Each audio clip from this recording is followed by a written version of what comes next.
to Wednesday morning, the 2nd of March 2022, and we had the State of the Union speech last night, so we're going to have a little look back at what happened there. I'm Anthony Davis. It's the Anthony Davis Show. We look at the news, we look at what's happening across the country, but also across the wider world, because, of course, we are currently at war.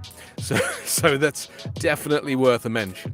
Seems so strange to say that out loud, that we are at war, but we're at war. If you want to join in, you can wake up your device, say the word "say," then your message. You can also go to YouTube and follow the show there, watch the show there too. And if you would like to message me using your fingers, then just go to backchannel.tv and you can do that in the usual way. So let me kind of pile in with some of the subjects that we're going to be looking at today. We're going to look at the Abilene Reporter news and hear how the Arizona Republican Party is asking the state Supreme Court to strike down the vote-by-mail system. We'll take a look into the issues of absentee voting, which has its origins in the Civil War. Of course, every country has vote-by-mail. It's very, very normal. And yet, for some reason, Republicans in America have decided that it is in some way a bad thing, because we know why. They get fewer votes that way. Indiana lawmakers have given approval to a Republican-backed bill that backs transgender women and girls from participating bans transgender women and girls from participating in school sports that match their gender identity, sending it to the governor to decide whether it will become law. Of course, it probably will. So why are Republicans undertaking such a massive push to ban trans athletes? Maybe they're all secretly trans and haven't come to terms with it. I often think that's the case, If people are really Well, that's what I say. It's a bit like, I have always had this opinion of the clergy as well, preaching that a man shouldn't lie with another man. And then in the meantime, they're just lying with other men or boys, tragically.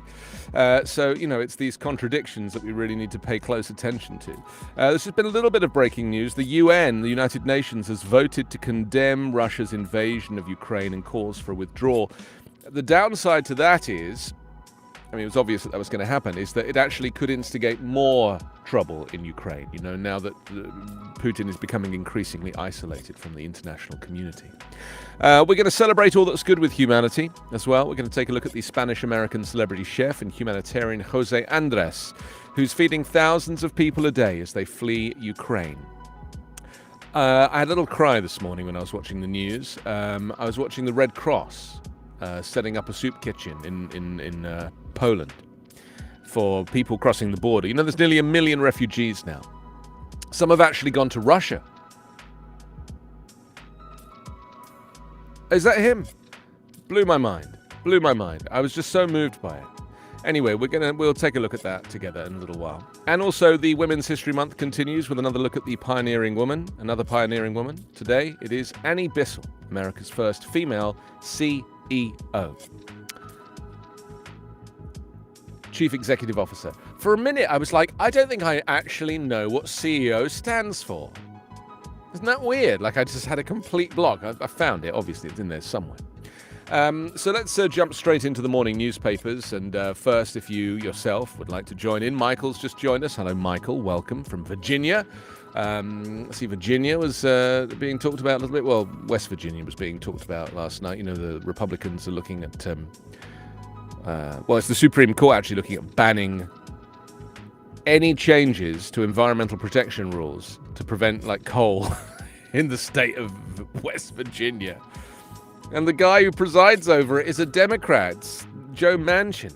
So, sat with the Republicans last night for the State of the Union speech.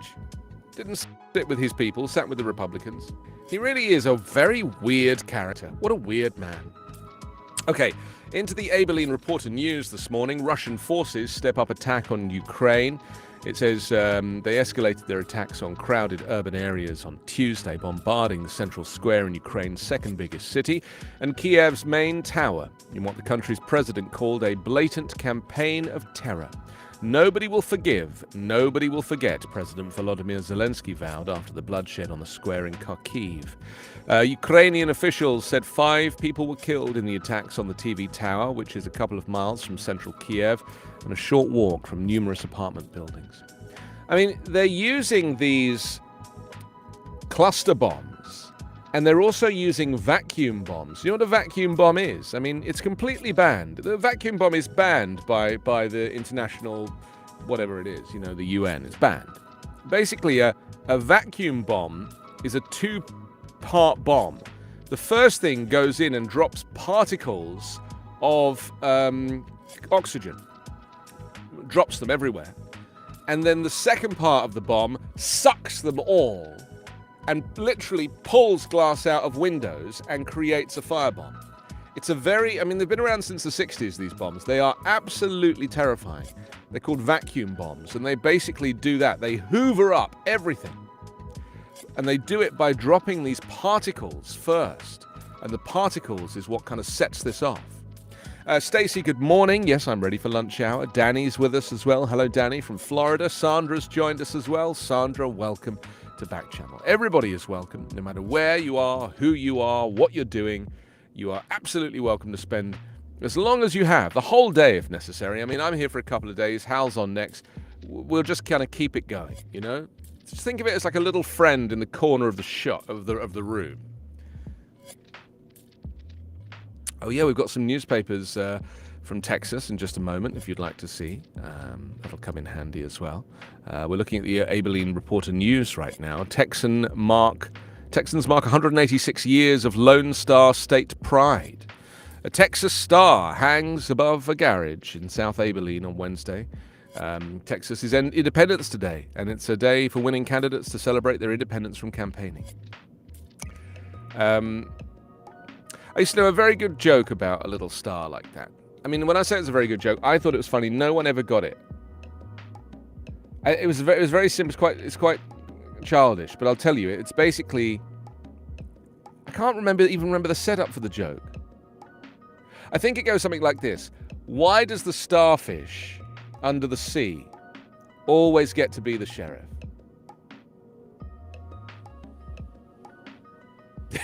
It doesn't make any sense.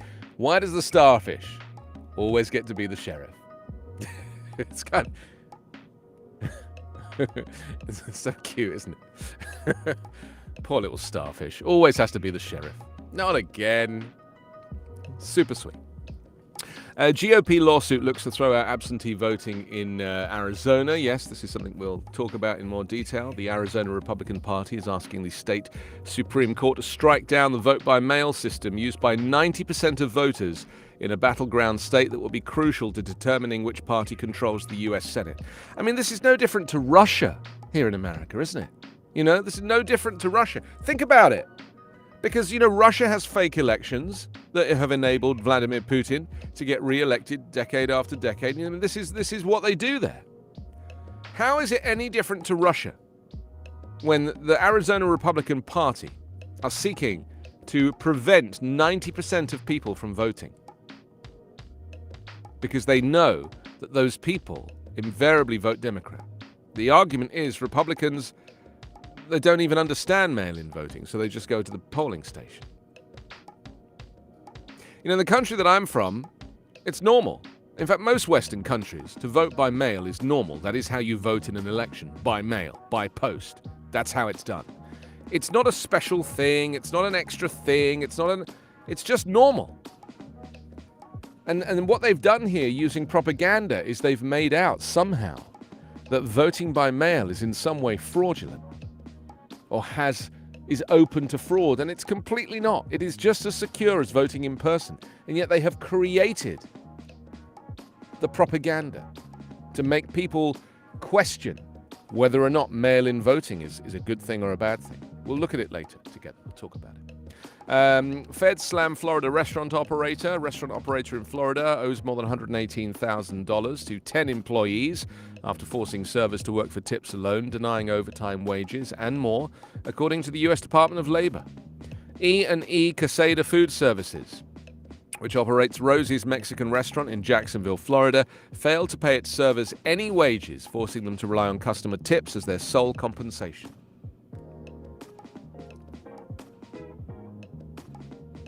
I mean, just shut it down. Just shut it down. I always find that here, they find out terrible things about establishments, and maybe it's something to do with the freedom associated with being in America, but they just don't shut anything down. They just let it carry on, and they just moan about it. It's very interesting. The Austin American statesman, I nearly said stateswoman just then. Austin American statesman this morning. Let's call it stateswoman. I mean, why not? Why shouldn't the newspaper be a female? Austin back to stage 3 pandemic guidelines. Steady declines in hospital admissions and COVID-19 infections has led Austin area public health officials to shift to the safer stage 3 of their pandemic guidelines. But residents are still being asked to wear a mask at indoor gatherings until spring break and the South by Southwest festivals are over. Well, good.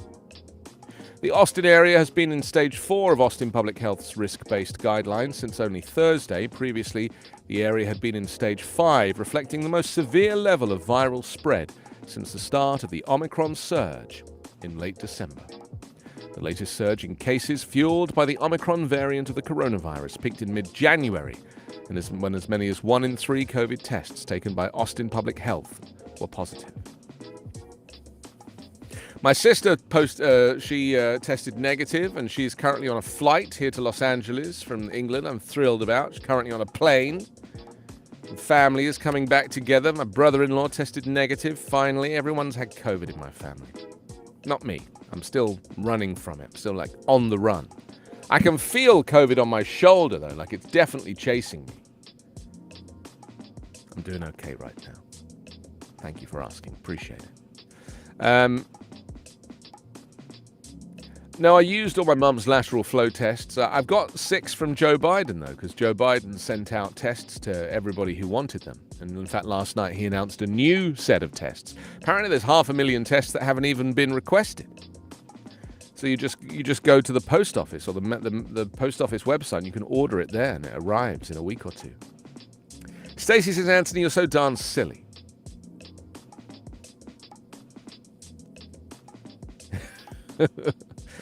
Is that a relation to my starfish joke? Probably. Lawsuit seeks to block trans order. Yes, we're going to discuss this later as well. A state worker who reviews reports of abuse and neglect is under investigation by Child Protection Services for offering gender-affirming medical care to her 16-year-old transgender daughter. According to a lawsuit filed on Tuesday that seeks to block Governor Greg Abbott's order requiring such care to be treated as child abuse. I mean, Greg Abbott... it just blows my mind. Anyway, we'll discuss this later.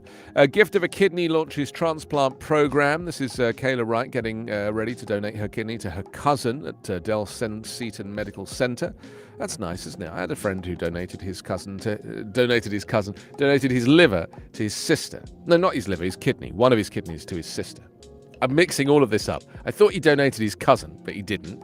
I thought he donated his liver, but you can't because you're going to need your liver.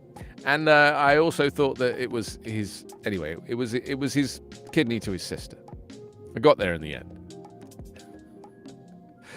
Maybe I'm sleep deprived. Apologies to my friend Chris, who donated his kidney to his sister for mixing up the story. Yeah, I was going to say, have you donated anything? Have you donated clothes? Have you donated food? Have you donated a kidney? It's such a. If we're doing a subject on donations, I mean, well, why not? Let's just throw organs into the mix as well. A Casio, a Yamaha, a liver, spleen. I'm actually missing a few organs. Weirdly, that I'm actually I don't know how I'm still here considering I'm missing some organs. Yeah. Do you want to guess which organs I've had removed? No, I actually still have my appendix, weirdly. My appendix, I think, now is doing the job of my gallbladder. Yeah, my gallbladder is...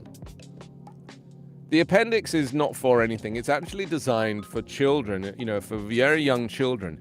It basically contains some kind of immunity, like some antibodies that help children at birth, during the gestation period and in the very early years. And so it becomes surplus to requirement very, very quickly.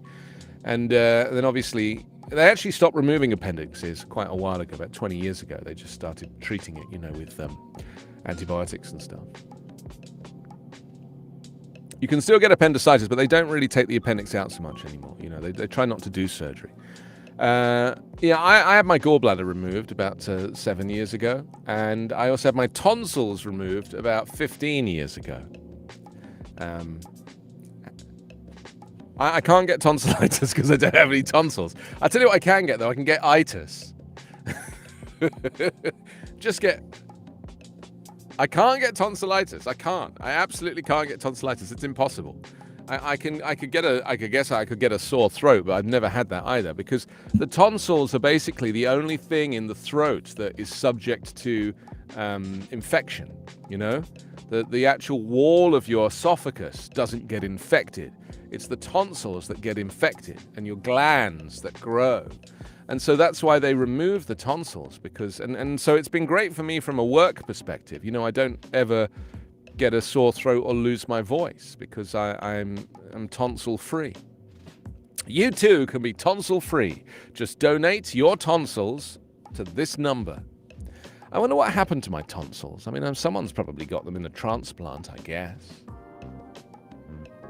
Give the gift of tonsillitis this Christmas.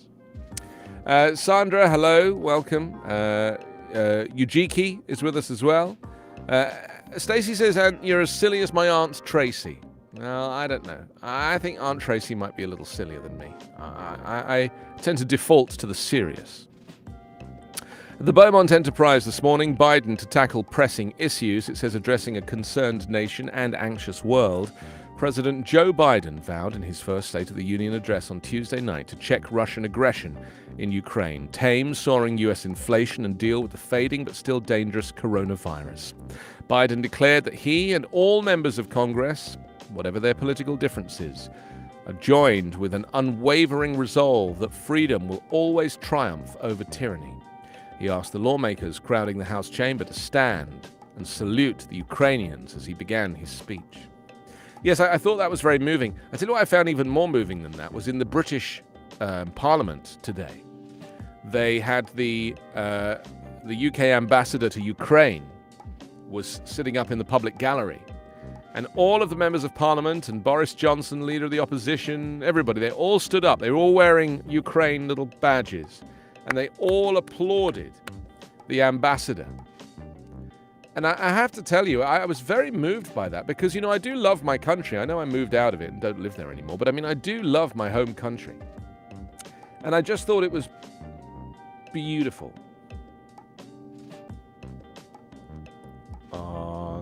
Producer Carla's umbrella is blue and yellow, and it's raining in London right now. And so that was her. That was her doing her bit for the war.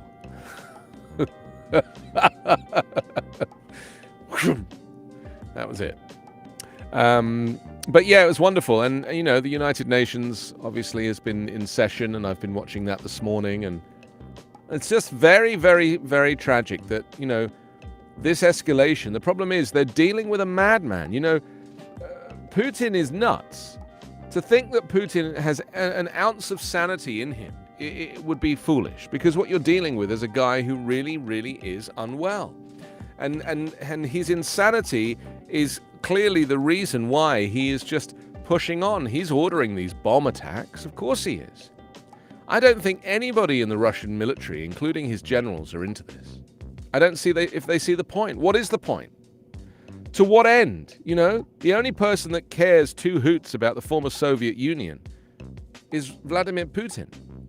He's an old school 70-year-old Cold War guy. KGB agent. Lives in the past. Like Donald Trump, living in the past. A time before, all of this environmental stuff, or all this women's rights, or all this trans rights, or gay rights, or equal rights, or civil rights. Trump harks back to a period where no one bothered him if he said racist things. He could totally get away with it, because that was like his... It's just very interesting. I have a theory about people's clothes. Are you interested? I think people tend to wear the clothes from the decade they were most happy and successful in. Right? I think they tend to want to kind of hold on to that period in history. And if you look at Trump, he's wearing clothes from the 1980s. You know, he wears like a slightly flared trouser with a pleat. He wears a super long, bright red tie and an oversized jacket. He's literally man from the 80s. And I think in the early 80s, when, you know, Trump had his initial successes and was able to get away with being a racist without people calling him up on it, or grabbing women by the whatever and thinking that that was normal, and them not really kind of knowing how to deal with that, because they didn't realize that society was on their side at that point. I honestly feel that that's why he kind of stays in that era and talks about coal instead of, you know, climate change. It's just... people get stuck in the decade that they are most comfortable and where they had their greatest success. We had a club owner in London who died recently called Peter Stringfellow. He's a wonderful guy, really charismatic man. And he literally had his greatest success in like 1986. And he looked like he was from 1986. He had like long hair and he wore like shoulder pads. And I was just like... it's kind of amazing. He just wants to keep reliving that period of his ultimate success where he was at a good age, you know, when he was probably in his early 40s or late 30s, and women would like want to be around him. And it's the same with Trump, and it's the same with any of these people who kind of are in positions of authority. They hark back to a golden era that is no more. And I've always been of the opinion, like I love reminiscing. You know, and I've had a wonderful life, I believe. I look back, I photograph everything, so I always look at pictures and stuff. But I do not live in that period. You know, for me, it's all about now and next. And I feel like I'm constantly evolving. I always do my hair different, you know? Like every few years, I change my hairstyle. I'm kidding. It's a reference to me being bald. Don't worry about it.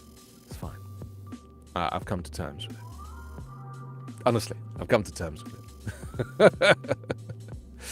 So, anyway, that was the Beaumont Enterprise. I don't know how we got onto that. Let's move on to the El Paso Times. We're staying in Texas on this Wednesday morning. Body camera expansion is the headline. El Paso police to buy 700 cameras and equipment patrol and traffic officers. Yes, it says the El Paso Police Department is on pace to start equipping patrol and traffic officers with body-worn cameras in the summer, according to a police presentation on Tuesday. Oh, summer next year. I suddenly completely forgot what year it is. It's 2022, isn't it? 2022. Yeah, I think once you get into the 20s, it's very hard to remember what year you're in. You know, because the fact is that it starts with a 2. So you know, we've got we're in the 21st century, so it starts with a 2. And then you've got to do another 2. It's a lot. It's a lot to cope with. I mean, saying that, I just realized that we did that in the 20th century as well with 19 and then 1990 something. So really, I mean, it shouldn't be a problem. But for some reason, I think it's a problem. For some reason, it's a problem. It's obviously a little tack. Me and Carla, we're really struggling with this whole date thing. Everybody else has got it down. They're like, this is easy, 2020 something. We're just like, Well, the fact that I had to learn how to do the date and even say my birth date in the American way was a very big thing for me to kind of work out. Because of course in England we put the day first, then the month, and in America it's the other way around. I mean, it's a little bit like the week that starts on a Sunday. I mean, does that make any sense to you? Like, why does a week start with a Sunday, and yet we're given the option in our calendar to change it to a Monday? The week starts with a Sunday, which is great because it means that we get a weekend during the week and we get like a day off twice in the week. You get a weekday day off, as in Sunday, and then you get a weekend day, which is Saturday. And for some reason, some people put them both at one end, and then you only get one weekend instead of 2. Who would choose that? Who would choose one weekend instead of 2?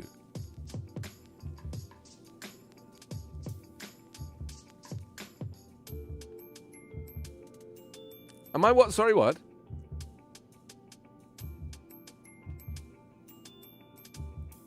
Oh, what Jews would love me for saying that the week should start with a Sunday.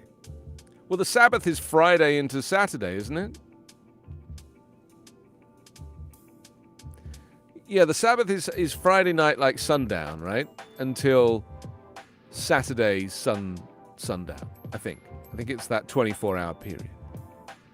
O'Rourke rallies voters is the headline. Candidate says El Paso will put us over the top in governor's race. I mean, this is very exciting that Beto O'Rourke has decided that he's going to, try and win Texas. He said El Paso voters could tip the scales this year against incumbent Governor Greg Abbott and his likely Republican opponent. O'Rourke said thousands of volunteers are getting out the vote in the face of a restrictive voting law adopted last year. From predictably blue El Paso County, O'Rourke flew east to Fort Worth in contested Tarrant County for an election night event. He said, "My feeling is that El Paso this year will put us over the top. The only thing we need to do is make sure that we reach out to our friends, our family members, our neighbors to tell them just how important these elections are." If you live in Texas and you don't believe in all of this stuff that Greg Abbott is doing, banning voting and banning abortion and banning trans rights and all that, then vote for Beto O'Rourke and tell everybody to do the same. He's a great guy. I mean, genuinely, he's a great guy. But it's up to you. I mean, I'm not telling you. I'm just saying that if you have those views, it doesn't have to be the status quo. It doesn't have to stay the same in Texas all the time. You can change it. You don't have to think, oh, Texas is a red state and that's just the way it's going to be. It doesn't have to. My point is, it's like you can flip these places. You just have to be engaged. And I honestly think that people are so used to this kind of hereditary voting and the way that it's always gone. And, it wasn't like that. Trump flipped a few places. Biden definitely flipped a few places. Obama flipped a bunch of places. County attorney rejects anti-trans state order. It says the attorney Joanne Bernal, she said her office won't file any civil child abuse cases against parents who provide their child with gender-affirming therapies. In Europe, we call it gender reassignment. Gender reassignment. I don't know which is better, gender affirming or gender reassigning. Which do you think is better? Because affirming is probably better if you think about it, because it's just affirming somebody's gender. Whereas reassigning suggests that it was one way and now it's another way. So which is kinder? Interesting. This follows Texas Governor Greg Abbott calling for criminal penalties against anyone who helps minors attain gender transition treatments, such as puberty-blocking drugs and testosterone and estrogen treatments. I mean, he is just an idiot. What an idiot. She said, I just want to make clear for all the public that we have real serious cases of child abuse, physical abuse, and sexual abuse, horrible neglect. That's real child abuse, Bernal said. There's nothing in the law that would support the conclusion that a parent's decision in consultation with a doctor to provide gender-affirming therapies for a minor that would support the conclusion that child's abuse under family code. Yeah, I mean, it's obvious, isn't it? It's obvious. I feel like what these extremist Republicans do, like Greg Abbott, is by even saying these things out loud. It's what Hitler used to do. You say something out loud, say it enough times, people will eventually think it's true. And it just isn't true. Gender reassignment or gender reaffirming is not child abuse. The parent doesn't instigate it, the child instigates it. You imagine what it'd be like if you were like 11 or 12, and you know that you're a guy. And you look down and you don't have a ding dong. You're like, imagine what that must be like for you as a person for that to be that case, or indeed the other way around. To see something there that it just feels completely alien to you. It's fascinating.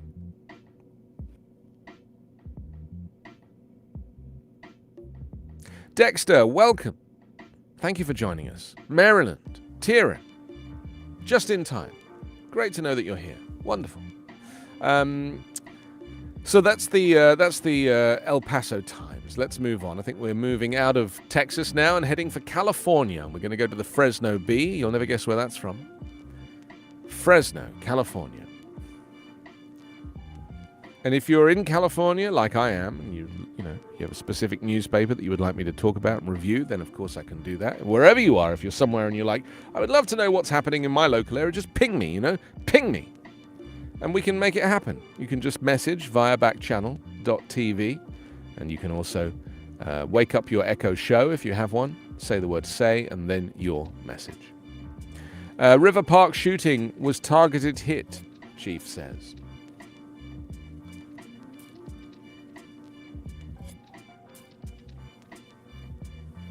A shooting at River Park on Monday night was a targeted hit and a rare event, Fresno Police Chief Paco Balderrama said on Tuesday. The chief gave an update on the previous night's violence that occurred around 10 p.m. on El Paso and Blackstone Avenues near Ruth's Chris Steakhouse. The shooter and the victim knew each other, and the shooter arrived at Ruth's Chris Steakhouse to confront the victim, Balderrama said. It's like another shooting every 5 minutes, Jalen, welcome. First time on the show from Nebraska. What a wonderful place to be on this day. I was thinking about places in America that don't mean anything else. We were saying this yesterday. We were talking about like Minneapolis or Minnesota. Like these words don't have second meanings. Nebraska is another one of them, It's just wonderful that a place name doesn't have a secondary meaning. And it's so exclusive to where you are. There's nothing else in America that means Nebraska like Nebraska. Might seem obvious to you, but for me as an immigrant, I'm like, wow, this is so exciting. Nebraska. Have you always lived there, or maybe you've lived somewhere else? Maybe you can let me know. Russian forces step up attacks on Ukraine's civilian areas. Oh, Jalen says hi. Hi, Jalen. Welcome. Just testing out the old equipment, right? Well, anytime. You want to say anything? Shout it out. Yes, this is the same coverage of the Russian forces stepping up attacks on civilian areas. And they hit a biggest TV tower in Kiev yesterday. It's like 3 miles out of the center.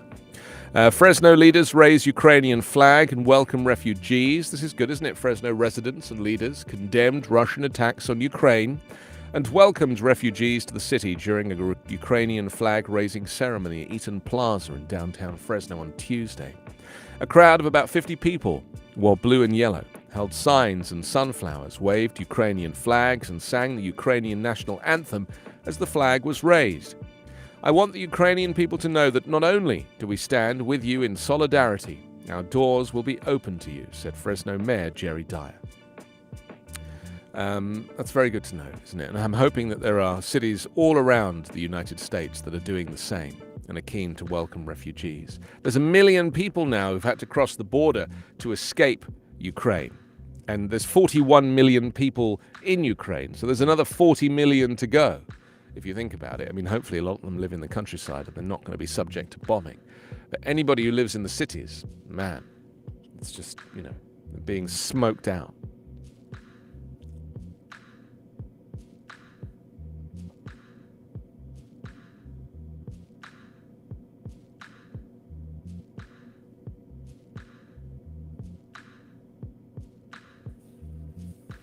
Well, Poland is quite a racist country, unfortunately. They're very racist against non-white people, and this is kind of well known. And so this is why they've not been taking. Yeah, they've not been taking. Traditionally, they've not been taking refugees from other countries, from the Middle East, especially. From Syria and the like. And yet, when it came to Ukraine, they just said, "Come on in." And this is a problem. And in fact, I was following a guy on Twitter whose daughter is out there, and she is adopted, and she is black, and she was really struggled to get out of Ukraine because she was black. And she was waiting, and they were basically saying, all the white people, come this way. They're not even hiding it, they're explicit about the racism. It's like we've got so many problems now, it's almost like we can't deal with this. There's so many other problems that this has almost become just like, well, they're a bit racist, but, hopefully enough people will get through. That's the tragedy of this. Oakdale will stop excluding students who don't wear a mask. This is Oakdale Joint Unified School District. This is now we're on the Modesto beat now. We've moved to Modesto. They'll instead rely on education and notification for the 9 remaining school days under California's K-12 school mandate. school mask mandate. Stanislaus school officials for the county's other largest districts said in messages, sent to families on Monday, that they will follow state officials' directions and make masks optional on March 12th. Masks are still required inside school buildings until then. My kids, I think, are going to be able to stop wearing masks in school. I think next week, they said, which is just perfect timing for half term. I mean, why not just keep the masks in place until the end of term? Do you know what I mean? And just say, okay, after the summer term, after the summer holiday, come back and or spring break or whatever it is, come back and then you don't have to wear a mask anymore. Is there any point in having all of these children together in a school for the last 2 or 3 days of the term and have them remove their masks? Is there any point in that? Just keep the masks on. The kids don't mind. I mean, they're really genuine. It's only like some, far-right parents that think it's crazy. The kids don't mind. My kids love wearing masks. They're like, give me my mask. They love it. They have favorite masks. They have disposable masks. They love it. It's really not a big deal. Russian forces step up attacks on Ukraine's civilian areas. Same story, different newspaper. That's the Modesto Bee this morning. Trinity's joined us. Hello, Trinity. Welcome from Louisiana. Welcome. I see you're listening, so if you're just listening and you would like to comment, then you can go to backchannel.tv and you can message me there. Okay, let's move on. The Journal Gazette for Indiana is next. They lead this morning with freedom will always triumph. This is coverage of Joe Biden's State of the Union speech last night. It says, addressing a concerned nation and anxious world, President Joe Biden vowed in his first State of the Union address on Tuesday night to check Russian aggression in Ukraine, tame soaring U.S. inflation, and deal with the fading but still dangerous coronavirus.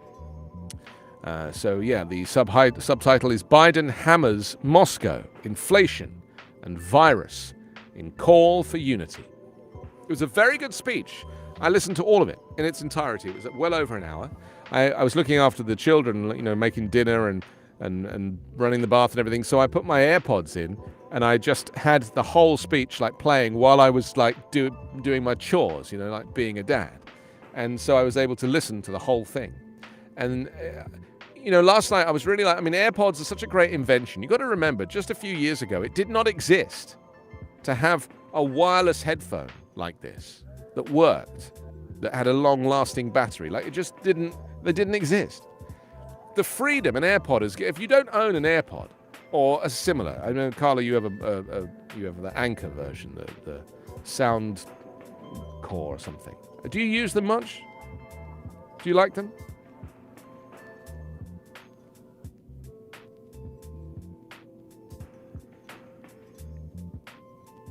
I mean, the freedom to be able to just walk around the house or do your cleaning or do other work or multitask because you have the freedom and you still have audio in your ears and a microphone and the ability to communicate. It's genius. And I remember when they first came out, they were a bit of a luxury. I actually got mine free when they first came out. Shall I tell you how? This is not a bad little story. I was still in London. They'd been announced, but there was a delay bringing them out because they had a problem, I think, with manufacturing initially. I was in the Apple store and I was trying to get my phone fixed and they were refusing to fix it for free, even though I felt like I was entitled to a free repair. And I asked to see the manager. This is during a Genius Bar appointment. They sent the manager over and the manager was so horrible to me. He was a Scotsman. He was so horrible to me that I started crying in the Apple store. I literally put my head in my hands. Because I love Apple so much. I love the whole kind of, the ethos and the ecosystem, everything. I love it. I literally started crying, put my head in my hands. And so this manager and the genius is both standing there with their arms crossed, looking at me while I blubbed for 10 minutes. And after my crying, I just said, so no movement? He was like, no. Anyway, I left, disappointed. And then the magical email arrived the next day. How was your Genius Bar appointment? And I was like, yes, get in. So I wrote the whole thing down. I asked them to do this. They refused to do that. I asked for the manager. He was really horrible to me. I started crying. It didn't help. I'm very upset. I love Apple. What's going on? Sent it back to head office. A few days later, get a phone call from the head office going, we're very sorry to hear what happened. We would like to offer you a free phone repair, and we'd like to offer you anything that you would like from Apple as a gift. Isn't that lovely? Anything you'd like from Apple as a gift. So I said, well, I'll take a 15-inch MacBook Pro, please. And they were like, anything a little cheaper. And I said, well, what about those new AirPods that haven't come out yet? When they come out, I'd really like a pair of those. So they said, fine. So in the meantime, I moved to California from England. They phoned me and they're like, we need your address to send you these things. I said, well, I live in California now. So they said, fine. So I received a package in California from England from a product that was designed in California and manufactured in China that had been shipped to England. A little box arrived with my free AirPods, saving me a couple of $100. And so I was like the first person to get them because, I'd put in this request. The lesson is, always have a little cry in the Apple Store.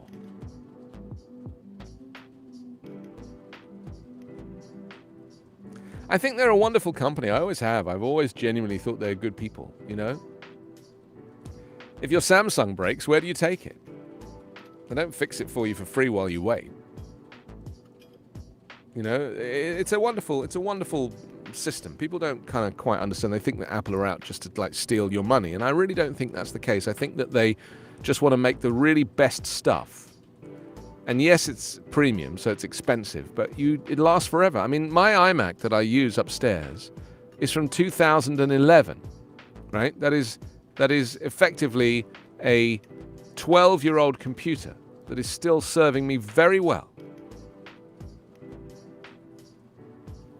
Try using a 12-year-old PC and see how far that gets you. John has joined us. Welcome, John. Trinity, Jalen, Dexter, Maryland, Tieran, Yujiki, Sandra, Danny, Stacy, Michael, welcome. Stacy says, I often wear headphones. I mean, if you're a PC person, then you have my condolences, obviously. I understand. It's difficult. But I mean, I don't even know how to use a PC. That's the other thing.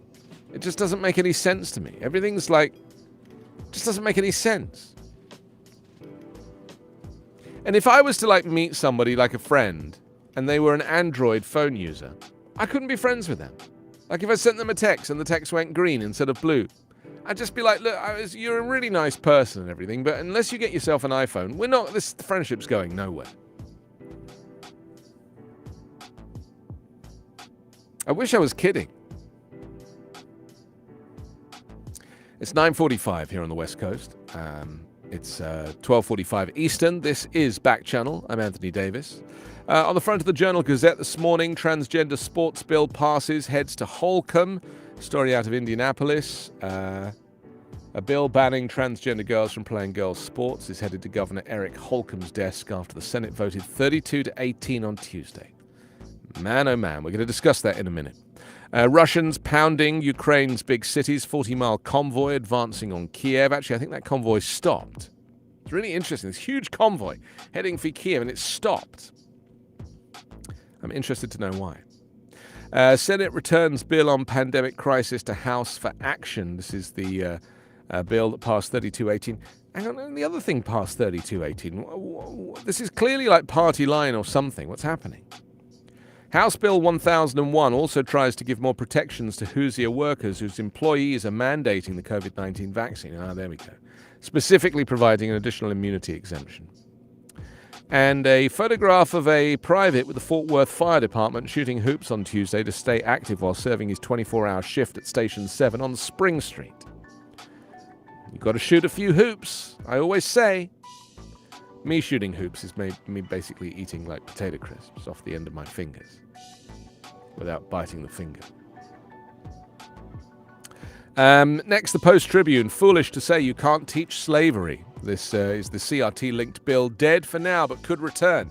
Yes, educators and local Democrats say that they're still wary of a possible GOP attempt to revive a bill killed on Monday that restricts the teaching of racism and political topics. Republican senators decided not to advance House Bill 1134 for debate on proposed amendments before the Monday deadline. Because it passed in the House in January, some provisions from the proposal could be revived before the March 14 deadline for ending this year's legislative session. But Republican Senate President Pro Tem Roderick Bray told reporters the full bid did not have enough support among GOP senators to advance. Democratic legislators were unified in opposition. I mean, they're not even hiding it. They just want to basically ban the teaching of American history because they don't want to be accused of being racist. So they want to continue being racist by trying to ban their racist history. So the very nature of trying to ban it is racist. That's what's so stupid about this. It's like, we're not racist, but we don't want to talk about all that stuff, but we're going to ban it. I'd love to ban them, you know? Just ban extreme right-wing nutjobs and their crazy views. The world has changed. We're living in a global community now. We're living in an equal society. That's what we should be striving for, whether it be black or white or trans or straight. It's irrelevant. You know? It's irrelevant. State of the Union. Ukraine domestic pain focus is the headline, facing disquiet at home and anger abroad, or danger abroad, I should say. President Joe Biden delivered his first State of the Union address at a steeply challenging moment for the nation, aiming to navigate out of the pandemic, reboot his stalled domestic agenda, and confront Russian aggression. The White House had conceived Tuesday night's speech as an opportunity to highlight the improving coronavirus outlook, rebrand Biden's domestic policy priorities, and show how a path to lower costs for families grappling with soaring inflation. But it's taken on new significance with Russia's invasion of Ukraine and nuclear saber-rattling by Vladimir Putin. And a photograph of people waving Ukrainian flags on Tuesday in Lafayette Square near the White House in Washington. It's a lovely flag, the Ukrainian flag, the yellow and the light blue, you know, like sky blue. It's a lovely flag, and the reason I think it's so nice is because it looks like a beach. If you think about it, you get the sandy of the beach, and then you get the horizon line and that blue sky. So it looks like you're waving a beach. Lovely. Our worst scenario has emerged. Am I going to go to Ukraine? What, on vacation? Yeah, now's a really good time to go to Ukraine. I'm telling you, I think once this is all settled down, I actually think Ukraine is going to become one of the hotspots. You know, I think people are really going to kind of think of it in a new light. Odessa is beautiful. Odessa is one of the great places, you know, and there are a lot of places, you know, like Croatia, you know, for example, is like a place that some people dismiss, and it's actually one of the most beautiful places in Eastern Europe. It's absolutely amazing. Croatia's an island, though, isn't it? Isn't Croatia an island?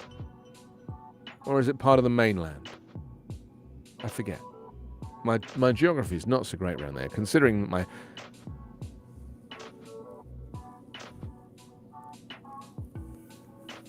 It's surrounded by water, yeah, but it is connected. My family, my ancestors are all from Warsaw in Poland. So I have Polish ancestry. Which is ironic considering that I was saying earlier how racist Polish people are. But I am, I don't know what percentage. I don't even think of it like that. You know, I don't ever think about my ancestry. I know some people are very proud of their ancestry, and I just never think about it. For me, my ancestry begins with my parents. You know, my parent. Where were my parents born? What did my parents, you know, what was the life my parents were given? And for me, that's my background. And I meet people who are like, "Oh, I'm Italian," and I'm like, "You are? Don't look Italian." They're like, "Yeah, my grandparents were Italian," and I'm like, "Have you been to Italy?" No. But they love it. They want to take on Italian characteristics, well, fine. You know, you be you. Whatever you want to do is fine with me. So I do think it's interesting how some people are very... Because, you know... Yeah, America. Well, because America is a nation of immigrants, and so people are keen to hang on to their heritage. You know, a lot of Irish Americans, of course. Joe Biden is from a place called Ballina, where some friends of mine are from. You know, their whole. That's why I can remember the name, because the whole family, friends of mine, they're all from Ballina. And Biden went to visit there a few years ago, and it caused huge excitement for the people of Ballina, you know, and he wasn't born there, I don't think, but that's his ancestry. Purdue Northwest panel discussion focuses the invasion on Ukraine, it says. A Ukrainian woman sat in the audience of a panel of Purdue University Northwest educators and told others around her about how she can't reach her family in Ukraine. It's like I spend half the day crying because I don't know what to do. I'll wake up in the morning and just cry because there's nothing I can do, the woman who declined to share her name told those around her. It's very sad when you think of it like that. Alex, welcome to Backchannel. Nice to see you. Quinn is with us as well. Lovely. People jumping in all the time to the show. Thrilled. Let's go to Indiana next and to the Tribune Star. They lead with Biden vows to check Russian aggression. People's convoy cheered in Vigo. It says, with American flags waving in both of her hands, Pam Blorbaugh of Rosedale stood on Tuesday afternoon among a group of people facing westbound on the Fruitridge Avenue overpass for Interstate 70. Yes, these are the people of the People's Convoy who are protesting something that doesn't exist anymore. As soon as I held my flags up, the truckers started honking, and it was beautiful. It was beautiful. I knew I was meant to be here, she said, adding that she'd been on the bridge since 11 a.m. The overpass demonstration backed up but did not stop traffic, with particulates or onlookers signaling to vehicles when they should access the one available lane. Okay, well, fine. I don't have a huge amount of sympathy for this, because to me, this is too little too late. If you wanted to protest this, you should have done it a year ago. That's my honest feeling. You know, get with the program. And Vigo County needs more jailers. The sheriff is asking the council for an additional $1.4 million. Well, why don't you just stop locking people up and then you won't need so many jailers? Right?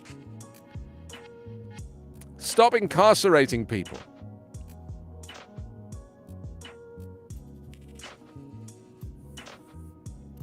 That's how I feel. Nate says, yes, Nate. Thank you. Appreciate your support on this subject. Okay, let's move on, because that newspaper is running out of subjects. Let's go to Iowa now. The Press Citizen. The spaces we navigate aren't made for us, is the headline. It says an intimate crowd at Big Grove Brewery on Monday discussed allyship and the importance of communal spaces for black people with Andre Wright and other Iowa City creatives and activists. Yes, the Iowa City restaurant hosted a screening of Black Liberation Space, followed by a conversation moderated by Wright, the film's producer and co-founder of Humanize My Hoodie. Such a great name. Humanize My Hoodie. The 12-minute documentary by University of Iowa graduate student Trayvon Jakar Coleman, is a look into the vacant space Wright and community members transformed into a place where Black, Latino, and Indigenous people connected over art, mentorship, and sheer joy, alongside the occasional haircut. That's so good. A photograph dozens marching in downtown Iowa City to show support for Ukraine. A photograph of a Ukrainian flag being waved. It looks like a miniature flag that this person's holding, like it's actually like tiny, like the kind you might put in a cocktail. But because of the perspective with the photograph, it looks like it's bigger than the Pentacrest in Iowa City, which is like the state building. But it is literally the smallest little flag you've ever seen. It's a very good photograph, very funny. Anyway, it's very cute. It says Anya Klemenko and her son Misha joined more than 60 people in downtown Iowa City on Tuesday to march in support of Ukraine and its citizens. She's a 6th grade student in Iowa City, one of several speakers, including Ukrainian Americans, people who have relatives from the country, local politicians. Veronica Tesla, the owner of Yotopia, helped organize the march with Clemento and others. Lovely. It's so great that there is support, and yet still, the Republicans are pushing the narrative that Putin is not the enemy. Is it the Republicans or is it right-wing media? I mean, there's a couple of Republicans, Lauren Boebert and Marjorie Taylor Greene. They actually heckled Joe Biden throughout his speech. They stood and screamed at him, which is against the rules, during his speech last night. They really are such a shame. And it's also such a shame that they're women, because, of course, we need as many women as possible in Congress. We have this huge sway to kind of old white men. We need young female representatives. And it's such a shame that these two are both QAnon nut jobs, literally on another planet.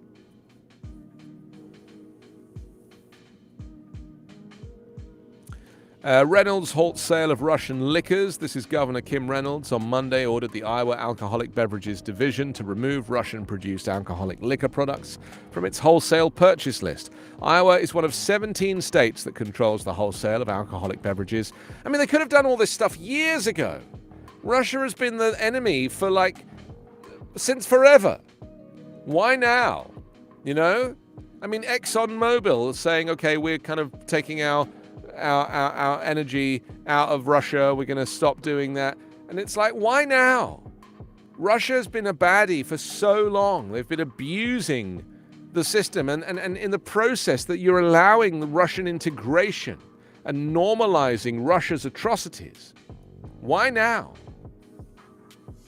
And I've always said this, it takes an event to make change. The death of George Floyd. Something has to happen in order for change to come about. And then, tragically, things go back to how they were, and then something has to happen again, and, it's self-perpetuating. But I do genuinely worry that, we've so much hypocrisy over this. It's so frustrating.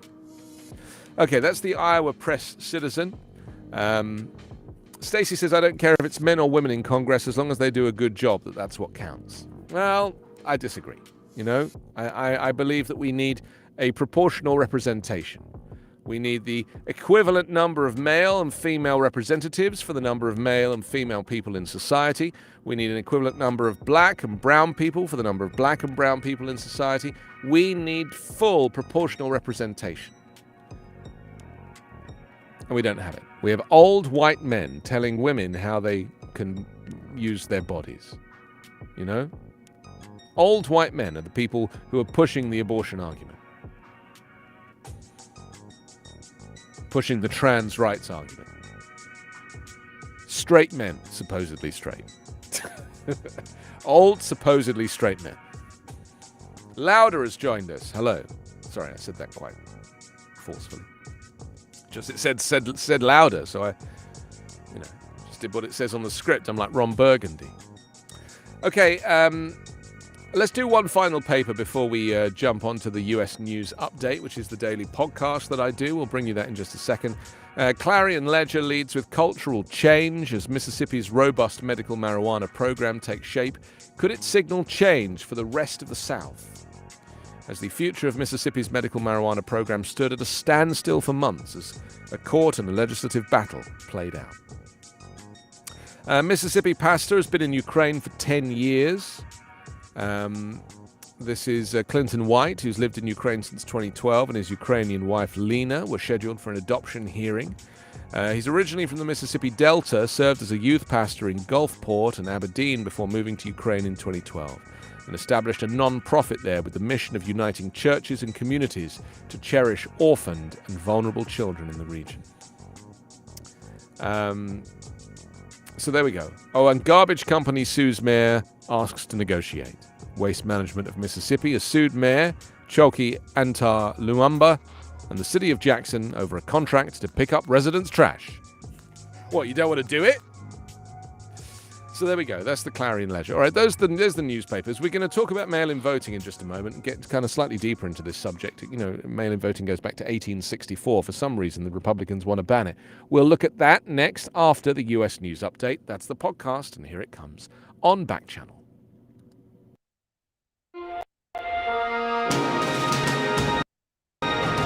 It's Wednesday, March 2. From the Volley Network, this is your daily US News Update. I'm Anthony Davis. Last night, US President Joe Biden accused Russian President Vladimir Putin of having misjudged the West with an unprovoked invasion of Ukraine and ordered a US ban on Russian flights in American airspace in his State of the Union speech. The annual speech to Congress gave Biden a chance to highlight his agenda, reassure Americans concerned about COVID-19 and inflation, and hoped to boost his sagging poll numbers with a show of presidential might. Russia's invasion of Ukraine has dominated the White House's time in recent weeks, prompting Biden to reshape the speech to a focus on his efforts to unite Americans around a global effort to punish Moscow and support Kiev. Throughout our history, we've learned this lesson. When dictators do not pay a price for their aggression, they cause more chaos. They keep moving, and the costs and threats to America and the world keep rising, Biden said. Battling rising inflation exacerbated by the Russian crisis and assailed by Republicans who accused of allowing it to get out of control, called for companies to make more cars and semiconductors in the United States. Biden and his fellow Democrats face the prospect of losing control of the U.S. House of Representatives and Senate in the November 8 midterm elections. An uptick in Biden's approval rating might help prevent that and strengthen his chances of making good on his agenda. Americans' approval of Biden's response to the Russian invasion rose over the past week, with 43% saying they approve in a Reuters Ipsos poll completed on Tuesday. Your daily US News Update is part of the Volley Network. To hear my live daily show, ask your Amazon device to open Backchannel. There it is, the US News Update. It's a daily podcast. You can get it wherever you get your podcasts. I'm Anthony Davis. It's 4 minutes after 10 on the West Coast here in California, 4 minutes after 12 Eastern. After 1 Eastern, 1 o'clock. And hopefully you're having a good day and things are working out just the way you had planned. You're not too distressed about what's happening in the Eastern Europe right now. Kamala Harris made a terrible error yesterday. She went on some kind of youth radio station and tried to explain what the conflict was all about. And she basically did it in like child language. So there's a country in Europe called Russia, she said. And then there's another country called Ukraine, and this thing has gone viral. It's gone viral. I really like Kamala Harris, but I think she is really the wrong person for the job. You know, I just think she's not up to it. I think she's very naive about the way the media operates and how she needs to communicate her message. And I also think that the right-wing news media, they hate her, and they hate the fact that she cackles when she laughs. They take like stills of her like with her mouth open and laughing all the time because she's very like smiley, and they use that against her. And I can understand it, because she shouldn't be smiling. If you're a serious politician, stop grinning all the time. I don't know what to say about her. I just think that she really is the wrong person for the job right now, you know? And I wish that Stacey Abrams or you know, any of these other potential candidates were actually the ones chosen. I'm not enjoying Kamala Harris's tenure. And I hate to say that because I supported her, but I just feel like, I don't know, I just feel like maybe it's the media giving her a hard time, but she doesn't seem to announce enough what it is that she's up to, you know, what it is that she does. Terry, welcome to the show. Thank you for joining us from Texas. Nice to know that you're part of Backchannel now and that you have us on your screen or I think you're using an Echo Show device. And if you want to talk to me, you can wake it up. Just say the word "say" and then your message, and then you can talk. And it'll come through to me here. It's very clever. Okay, let's move on to some of the subjects that we were going to look at that we've been talking about. This is the debate over mail-in voting, which dates back to the Civil War. In 1864, Democrats and Republicans clashed over legislation allowing soldiers to cast their ballots from the front. Well, 3 months before the 1864 election, it was Abraham Lincoln that penned a pessimistic prediction of his political future, writing, "This morning, as for some days past, it seems exceedingly probable that this administration will not be re-elected." Well, come November, however, the Republican incumbent carried the election with ease, claiming 212 electoral votes to anti-war Democrat George B. McClellan's 21, and winning the popular vote by a margin of more than 400,000. I mean, this is really the thing, isn't it? That it's such a kind of historical thing for people here. People don't really understand that Trump told all these lies about how mail-in voting works. He said that people were being sent ballots. Well, they weren't. People were never sent ballots. That's not how mail-in voting works. You're sent a mail-in ballot application. If you wish to apply to vote by mail, every household is sent a ballot application, and you can choose if you want to vote by mail. Some states you have to apply for a ballot application, right? But the point is that it's totally possible. In the same way that I can apply to vote from here for my own country, right? I can apply, they send me the paperwork, and I can vote from here for elections in my home country. It's remote voting. It's completely normal. It's been happening for centuries. And yet there is a movement to tarnish it as in some way fraudulent. And it never has been. It just hasn't been. Like, there's minimal fraud. And yet this movement, this political movement to make it sound like it's a bad thing, this propaganda, is so successful that now all Americans, not just Republicans, all Americans are a bit like, oh yeah, mail-in voting. And the crazy thing of it is that, this was all born during, since the Civil War. I know, it's just so crazy. But the thing is that we needed mail-in voting last year more than ever, year before last, more than ever because of the pandemic. Like, you can't ask people to come and queue at a polling station or a polling place if there's a raging pandemic, as there was in November 2020. So what do? You vote by mail.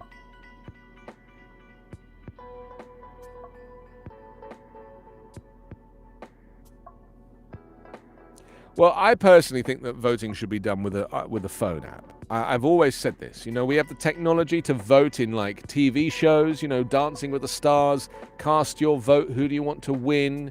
We have the ability to do online banking, and with our thumbprint or our face technology, we can basically do highly secure transactions of thousands of dollars. And yet, for some reason, they still want us to vote with a piece of paper. It doesn't make any sense. And, a lot of the reason that it's happening is because they don't actually want the full number of people to vote.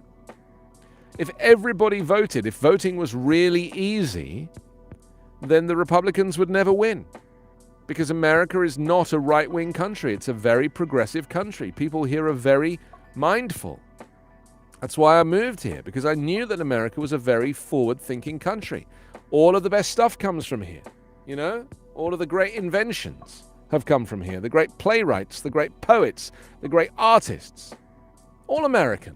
I mean, there's a few in Europe, obviously, but you get my point. And so we are a very forward-thinking nation. And yet, when it comes to voting, they're just terrified. Terrified that there would be, if there was an accurate vote, Republicans would never win ever again. Donald Trump said that out loud. Do you remember that clip? Donald Trump said out loud in an interview, if they allow voting by mail, a Republican will never be elected president ever again. That's what he said.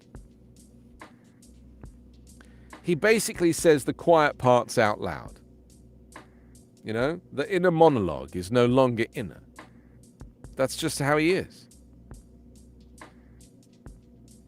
Quinn is with us. Tom has joined us as well. Welcome to Backchannel. Having a little chat about mail-in voting right now and looking at why it's considered in some places to be, thought of as bad. The drive to expand mail-in voting during the coronavirus pandemic has emerged as the centerpiece of a growing political fight.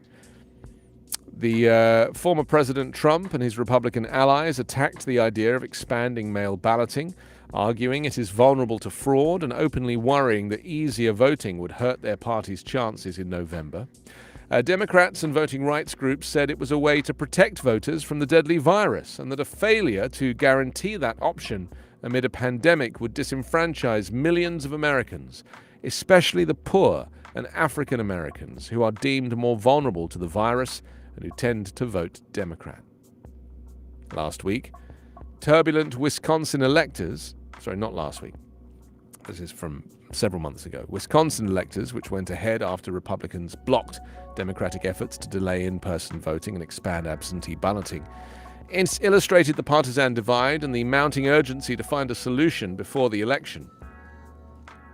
Republicans said that voting by mail is more susceptible to fraud since voters do not have to appear in person at a polling place. Well, that is not factually accurate, right? They said mail ballots are very dangerous for this country because they're cheaters. I mean, how is that even fair? They go and collect them. They're fraudulent in many cases, Trump told a recent coronavirus briefing without providing evidence. He acknowledged he cast an absentee ballot by mail last time he was in the Florida Republican primary. You see? Why is it okay for Donald Trump to cast a mail vote and not for anybody else? Trump also voiced what Democrats believe is the prime motivation for opposing vote by mail. It will lead to a higher turnout that hurts Republican candidates.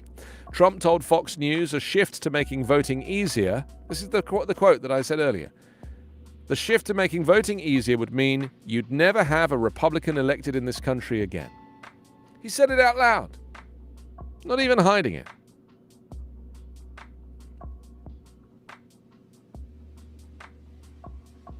Polls show that older Americans, those who are thought to be the most vulnerable to the virus, are more likely to support President Trump than other voters. Conservative Utah is one of the 5 states that has gone to all-mail voting with little sign of fraud. A series of academic, government and news investigations over the years have found little evidence of election fraud of any kind. Utah and 4 other states that vote entirely by mail, Hawaii, Oregon, Washington and Colorado, have reported little fraud. Trump, who has often said without evidence that millions voted illegally in 2016, formed a commission after the campaign to investigate. It disbanded in January 2018 without finding any evidence to back up his allegations. Election experts say there have been scattered incidents of people collecting and manipulating absentee ballots in a process known as ballot harvesting. The most recent example came in a 2018 North Carolina congressional race, the outcome of which was overturned when it's determined an operative gathered ballots for the Republican candidate. This is my point.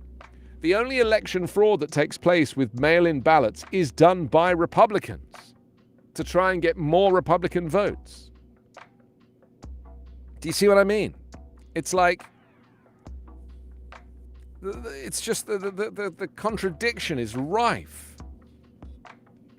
So more than a dozen states have already postponed primaries or expanded vote by mail to avoid forcing residents to go to crowded polling places. Vote by mail is hardly a novelty. A report by the U.S. Election Assistance Commission said the process was used by about a quarter of all voters in the 2018 midterms.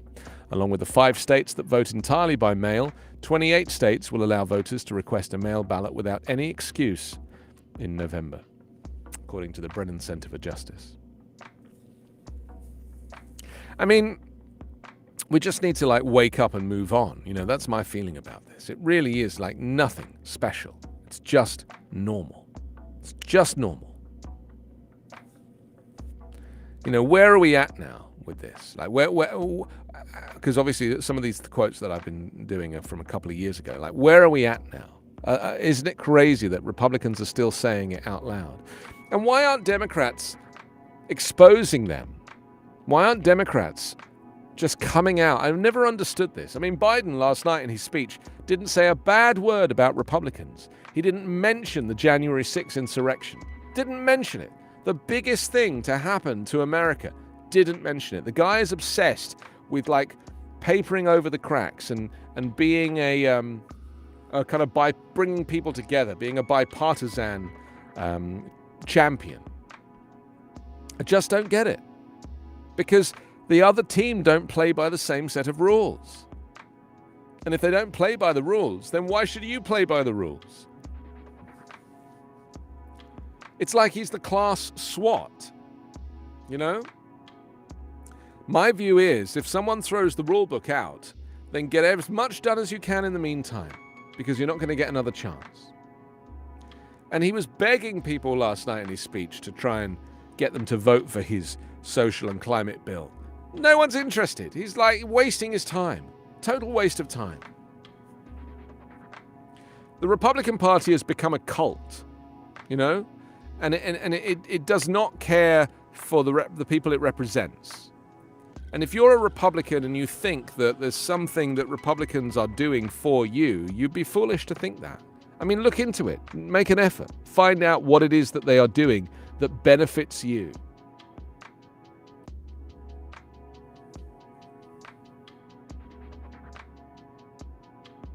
And that brings us to this issue of trans athletes in Indiana. Another story where Republicans themselves are the ones who are leading this charge that nobody cares for, nobody wants. But they've got this obsession with, like, owning the libs. And so the lives of trans people are being completely trampled on. Yeah, suicide rates amongst trans people are through the roof because they are not getting the opportunity to live their lives because they're being prevented by white, male, straight politicians. Supposedly straight, I say that. Indiana lawmakers gave a final approval on Tuesday to a Republican-backed bill that would ban transgender women and girls from participating in school sports that match their gender identity, sending it to the governor to decide whether it will become law. I mean, it's just jokes, isn't it? It's just jokes that we're even having to read this aloud. The state Senate voted 32-18, largely along party lines, in favor of the proposal that opponents argue is unconstitutional, sexist, and bigoted. If Republican Governor Eric Holcomb signs the bill into law, which he will, Indiana would join at least 10 other GOP-led states that have adopted such bans. The governor's office declined to comment after the bill passed on Tuesday. Well, of course they declined to comment because they don't allow the right of reply. You know, they don't care for debate or for freedom. And yet, you know, all of these Republicans who craving their freedom and claiming that they are free under Republican rule, they were voting for the wrong team. There's nothing free about Republicanism. I don't even call them Republicans anymore. You know, my friends call them the GQP. Holcomb told reporters last week he would wait to see the final version before making a decision. He said he adamantly agrees that boys should be playing sports with boys and girls should be playing sports with girls. And mixed sports should be just that, referring to a person's sex at birth.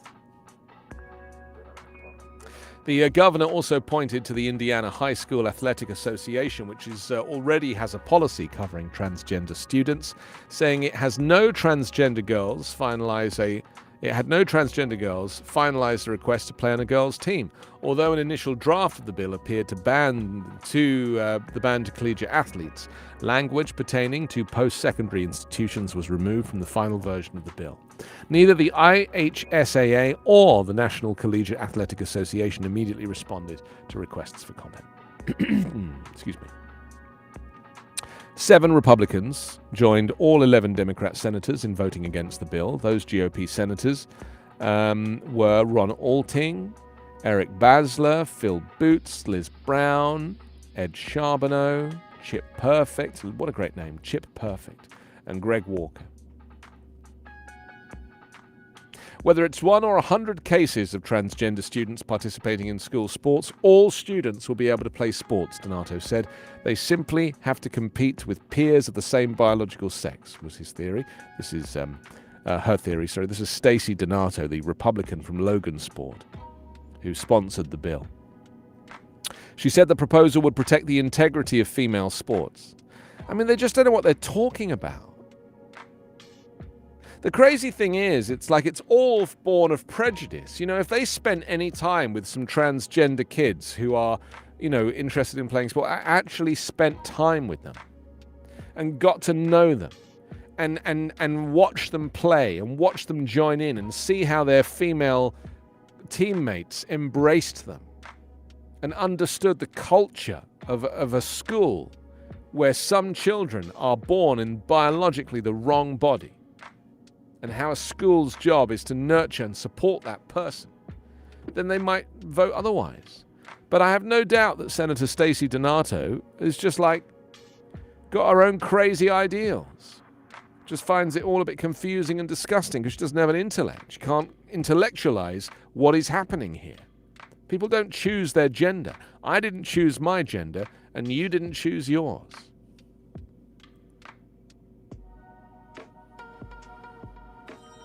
Opponents maintain the bill wrongly targets already vulnerable transgender youth and is a solution to a problem that doesn't exist.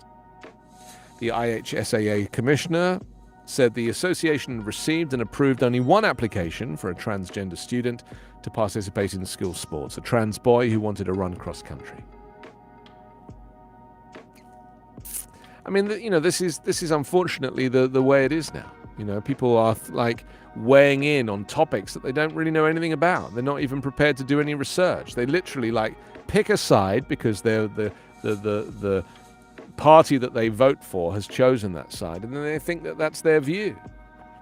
You know, my dad used to do this. You know, he was a conservative, and whatever was said by the local MP or the Prime Minister at the time or whatever, he'd be like, that's what I think. And I'd be like, do you though? Do you really think that?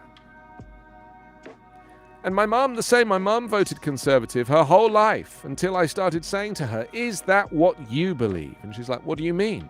I'm a Conservative. And I'm like, are you a Conservative? She's like, what do you mean? I'm like, okay, here's the policies of the Conservatives. Let's go through them one by one. Do you believe in... No, not really. No. Okay, so why don't you look at other parties? Look at the Liberal Party or the Labour Party. Like, look at alternatives. And then my mum, wonderfully, voted for the Liberal Democrats. Because she realized that we don't have to vote in a hereditary way. That actually, you know, a little research goes a long way. Elizabeth has joined us from Maine. Hello. Peggy's in Florida. Welcome to Backchannel. I'm Anthony. This is the Anthony Davis Show. I'm here Monday through Friday between 12 and 2 Eastern.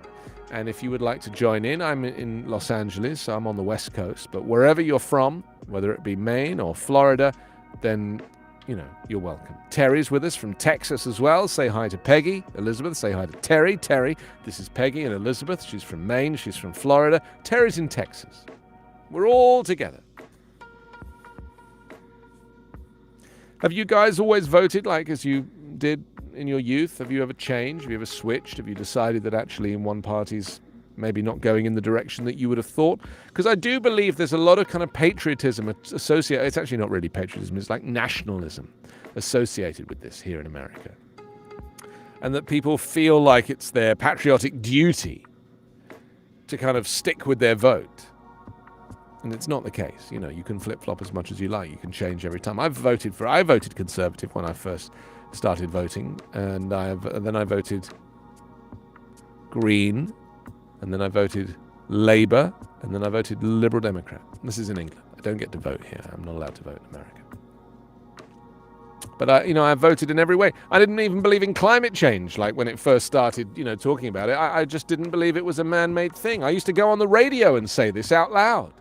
I'm embarrassed about it. I look back on these tapes from years ago and I would say, yes, climate change does exist. It's just not caused by man. That's what I used to say. I used to say it was a naturally occurring phenomenon. It was cyclical and it would just come around. That was my view. And I was an idiot. But that was before we really understood what it is, because we didn't have the evidence. And despite the activists, we kind of were like, well, how does that make sense? And then as more evidence was gathered, and then, of course, as extreme weather started to become the prominent factor, and we realized that the temperature of the planet was affecting these extreme weather events, we realized that actually it is down to us. And so I changed my mind, you know? And I think that that's half the job, isn't it? Having the foresight to be able to change your mind. And if you're the kind of person that is open to change, then you'll do better in this life. You know, you will have a better life. You will be more engaged in society. You'll have a whole different group of friends. You'll be able to, you'll learn more, because you're just not blocking yourself off from knowledge, because you're protected from it. You know, and that's the thing with news, the way we consume our news. You know, you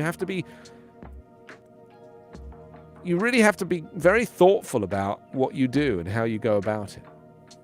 You can't leave it to chance, because as we now know, you know, the likes of Facebook and whatever, they will actually dictate to you what they think you want to know.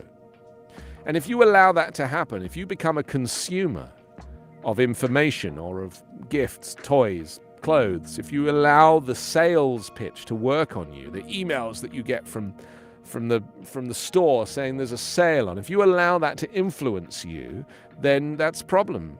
That's a problem. You know, you have ultimate control about everything, from the food that you buy, the ingredients that you put into your cooking. You know, you don't have to buy like crappy pizza. I mean, I go out of my way to go to a place that makes really good fresh pizza that doesn't use additives or antibiotics or any of these horrific things that are in like traditional pizza, frozen pizza. And it cost me not like $2 more. But I've made the effort. I'm like, that's the place I want to get it from. Or because it's owned by somebody who you care about. You know, it's an independent store. You know, you have a choice. Own your choices, whether it be about who you vote for, whether it be about where you buy your clothes or your goods or your food. Own the decision you make about the type of car that you drive and the emissions that you spew and how you want to operate in this new climate crazy society. Make decisions. Because I don't think we should say, oh, well, I can't afford to do that, because I think that there's always a way now. I agree it used to be more difficult. You'd have to buy like vegan shoes and stuff like that, and they were crazy expensive. I don't think it's like that anymore. I think there's enough out there. And this is, you know, it goes back to our conversation at the very beginning of the show about, you know, are you a Mac or a PC? Like, it's all possible now. You know, it's all possible. I mean, Apple sell their computers on 0% finance. You just buy it and you pay it off over 2 years. And it's going to last you. Or you buy used. I only ever buy used. I buy second hand. Because I don't want to be the one who is paying for more stuff to be made in China and shipped. I like to buy old stuff and make it work again, and fix it up. And everything I own, this microphone, was second-hand, used. I have another one here. This microphone was used second-hand. Everything that I have bought, everything that I'm looking at in front of me here is used. I never buy anything new. And it serves me very well. And that is the way I like to operate. And I also enjoy the savings, of course, because, you know, I spend less. And I have more money to waste on, like, pizza.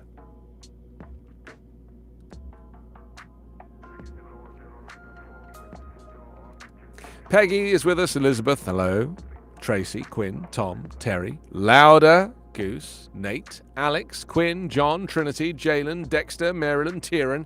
Thank you for spending your morning with Backchannel, or your afternoon, indeed, depending on where you are. It's exactly 10:30 here on the West Coast. It's 1:30 Eastern. You have me until, for another half an hour, put it that way. And just to remind you that Backchannel has a growing list of shows, including Haley and Allison Live, waking you up in the morning with lots of laughs and their one-star cinema review, or Live Every Day with Liv Harrison, live from Texas, celebrating the little things in life with plenty of coffee. And, of course, the charming, funny, attractive, charismatic, sexy Hal Rudnick. He's your man in half an hour's time here on Backchannel, also from the California area.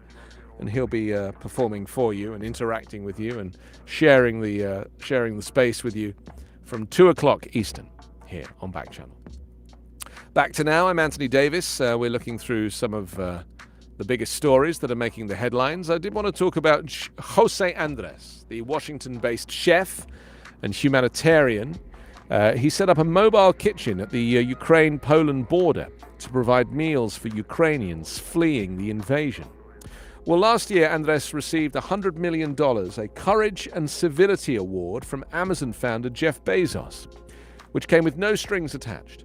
Andres and his team have responded to numerous disasters around the world, bringing free food to people in need. Isn't this amazing? I mean, it's just amazing. So let's take a little look at what it is that he's up to. Some very interesting kind of stories about it here. Jose Andres. It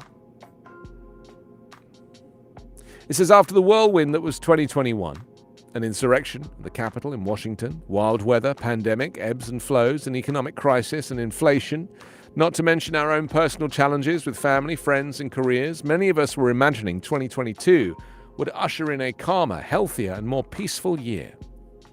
But just as the Omicron wave of coronavirus began to slightly loosen its grip on America, we started seeing the brighter, warmer weather of spring on the horizon. Tensions started to escalate in Eastern Europe.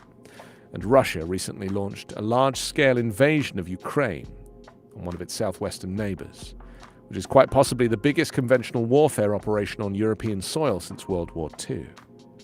And while news reports rolled in from across the globe, it's tough not to feel a little bit helpless, considering Ukraine is around 5,700 miles away from the US. And true to form, though, Jose Andres knows exactly what to do and how to help. As much like he did after earthquakes in Haiti and Afghanistan on Election Day in 2020, when lines stretched for hours amid coronavirus food shortages, the Spanish-American chef jumped into action to feed Ukrainians. Andres and his team from his non-profit World Central Kitchen are already on the ground at the Ukraine-Poland border to feed refugees.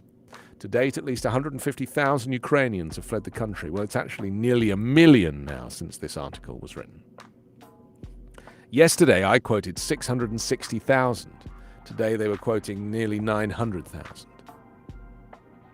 People of the world, like you, I am distraught watching Ukraine under attack. We must come together as a force for good. WC Kitchen is on the Poland border, delivering meals tonight and to Romania soon, Andres tweeted.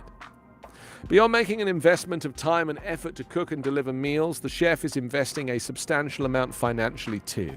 As part of Jeff Bezos' Courage and Civility Award that Andres won in 2021, he received $100 million to use for any future charity work he desired.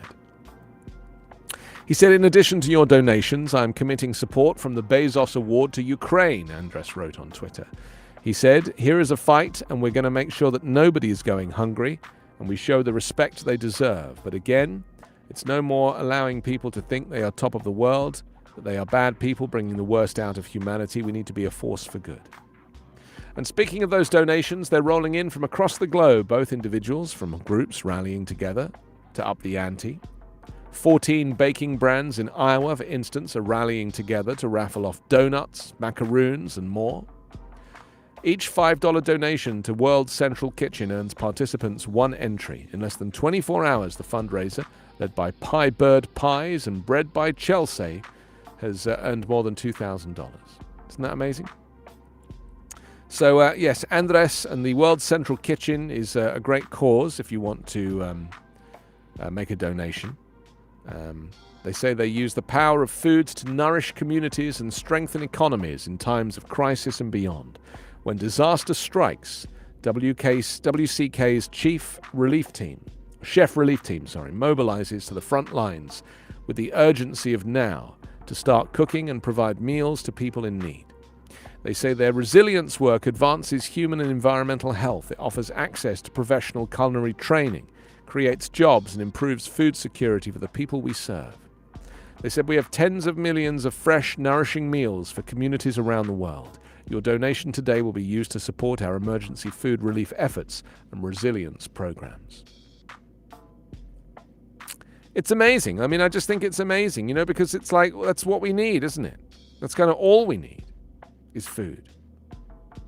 Food and shelter and warmth. And I've been looking at these families who are in shelters in Ukraine. I mean, they've all gone, there's a very deep subway network in Kiev. It was actually put in, to protect Ukrainians from the war, from the Second World War. And they would all pile down into the bunkers.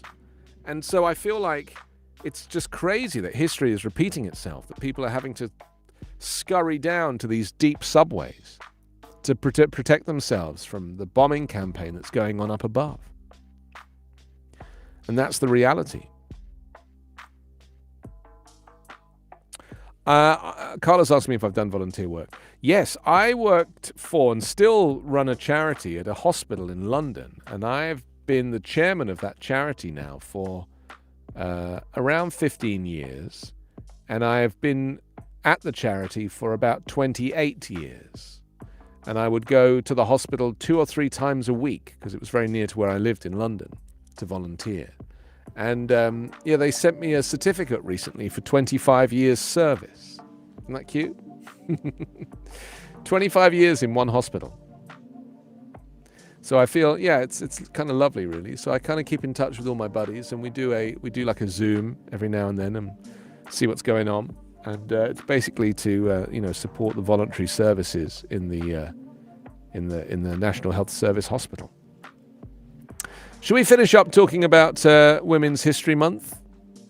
Because it's Annie Bissell who's our star today.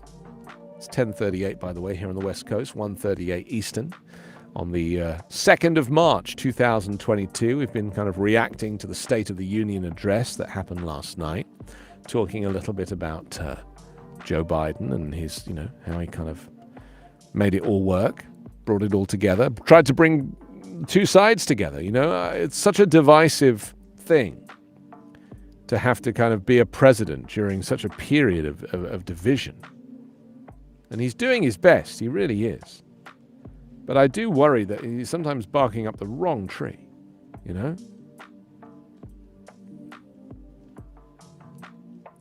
Although it was her husband, or what? Well, because I just think that Joe Biden is keeps pushing the bipartisan effort, and yet the Republicans have absolutely no interest in playing ball. They haven't voted for a single thing that he's done, and yet he keeps going for it. And I just wish that he would use other tactics that would just enable him to get bills passed without relying on these monsters. Because they're not representative of conservatives. Conservatives are very fine people, but then the representatives are not representative of them. These people will literally do anything. They hate anything that has anything to do with the Democrats.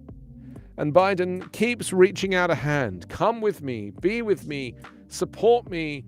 They don't care for him or for their constituents, because of course it's the constituents that are the ones who are failing or being failed. They're not going to get the infrastructure, they're not going to get the investment, they're not going to get the support that they deserve. I mean, they passed the infrastructure bill only just, but that's because people, like Joe Manchin could go back to the West Virginians and say, well, and Ron DeSantis, of course, he's been doing it loads, can go back and say, well, yes, of course, we got you all this money for new roads. It's like, no, you didn't. But the fact that the Republicans are refusing to support the Voting Rights Act, for me, is the most significant problem. Voting, fundamental, that is your freedom, that is your democracy, that is your basic civil right, is to have a vote. And the fact that Republicans are rewriting history in each of their states to prevent people from mail-in voting or proxy voting or any of these things suggests to me that they don't care for democracy. And as I keep saying, it's become a case of democracy being exclusive to Democrats. You never ever hear a Republican lawmaker saying out loud, we want people to be able to vote. We want people to exercise their democratic right to vote. They never say it. All they talk about is freedom. They've chosen freedom instead of democracy. They don't understand the two are interconnected. Freedom is now like this kind of fake, it's like a fake thing because it's not freedom. The Republicans are not free. They're not offering you freedom. They're offering you authoritarianism. And you think that it's free, and it's not. It's not free to force women to not have abortions. That's not freedom. It's not free to prevent anybody and everybody from voting. That's not freedom. So all of these Republican issues now, their talking points, they are all anti-democracy. And Biden is still reaching out to them in the hope that they might come around. They are so far gone. That ship has sailed so long ago. But I believe Biden is institutionalized. The guy's been in the Senate and working in the Washington bubble for 50 years. He's institutionalized. And when I was talking earlier about people like harking back to the period that they were most successful or happiest, I think Biden is still wearing a suit from 1979. And he talks about that train ride that he used to do every single day. All he talks about, and talks about Scranton and his childhood. And it's like, now, what about now?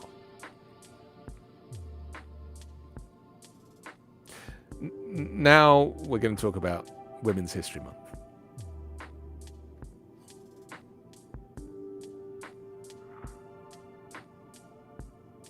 Well, I always thought in England, politicians have multiple jobs because they're paid so little as politicians. I think they're only paid £65,000 a year, which to be a full-time politician is not enough money. It's probably about half of what they should be getting. So it's hard to attract good people.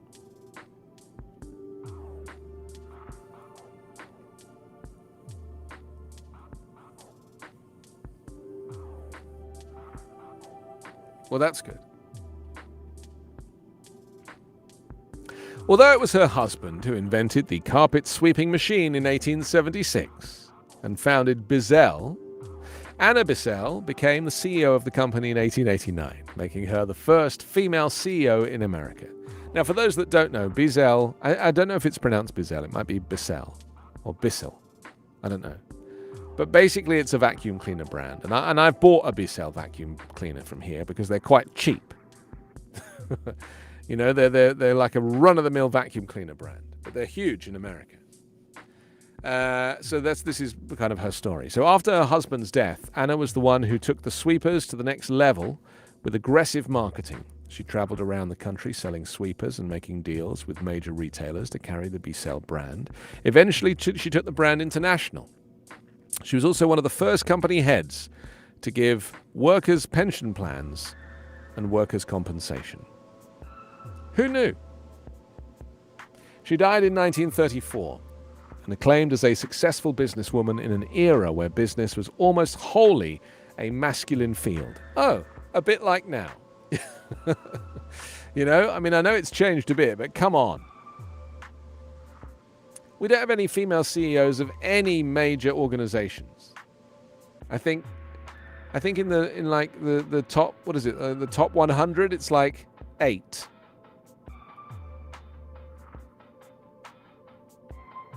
The head of Facebook is a man who looks like a robot. It's Mark Zuckerberg. The head of Amazon is Jeff Bezos. The head of Apple is Tim Cook. The head of Microsoft is a man. Can't remember his name. It's not Bill Gates. He doesn't have that job anymore. They're all blokes. It's just the way it is, And the crazy thing is that Martha Stewart isn't... Oh, Sheryl Sandberg. I mean, there's a few female names. In England, we used to have one female that we would always talk about when it came to business. Do you remember who it was, Carla? The one female, she died sadly of cancer, but she was like the one female that everybody talked about. Anita Roddick, yes. The founder of The Body Shop, which was a store that basically sold smelly soap. And she was basically heralded as one of the great females of business in the 80s and 90s. And she could hold her own, you know? I used to work for a female, for a woman who ran a massive PR agency, who I since found out that absolutely fabulous. You know, the character of what were the characters' names? Adina and what was her name? The other what was the Jennifer Saunders? Patsy and Adina, yeah. So Adina was based on this woman that I used to work for called Lynn Franks, and Lynn Franks was a PR woman, and I used to be oh yeah, massive, yeah. But that she is the person that the absolutely fabulous character of Adina was based on. And I worked for Lynn Franks PR when I was 17 and 18. I worked as a filmmaker for them. I used to make little films, and I made a whole bunch of stuff for them. And they had a huge office in London that I used to work at. Amazing.